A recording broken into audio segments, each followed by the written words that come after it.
Hey everyone, in this lecture we're going to introduce Google Colab.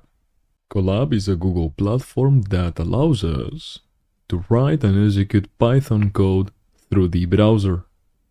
We are going to use Google Colab when programming in Python for two main reasons. The first of them is that it is a free platform, anyone can use it, and also because Colab allows us to visualize our results in a very easy and intuitive way. To create a new Google Colab notebook, it is very easy. We can just go to our Google Drive.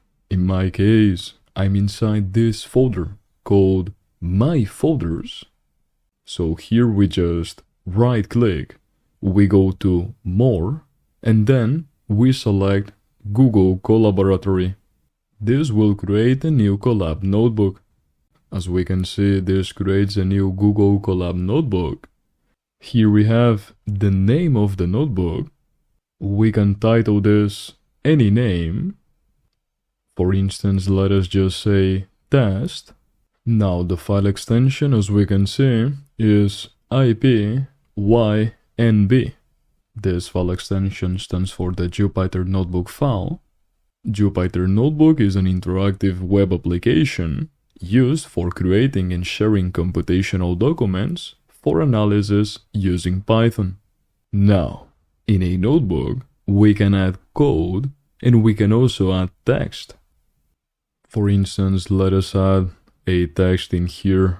We can name this text to be "This is a test," like this. We can also make this text a heading type. This can be done using hashtag. This basically means that this is going to be a title.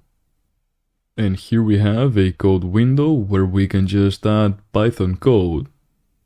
Remember that notebooks are implemented in Python, so here we can just print hello world, for instance. To run this code window, we can just press Ctrl Enter or just click this play button. So as we can see, after clicking the play button, we have run this instruction and we can see in the output hello world.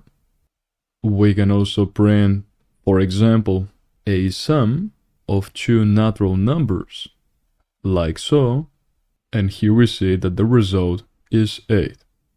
Very well. So now we're ready to start programming in Python using Colab notebooks. Google Colab is really very practical, and that is why we are going to use it along this course.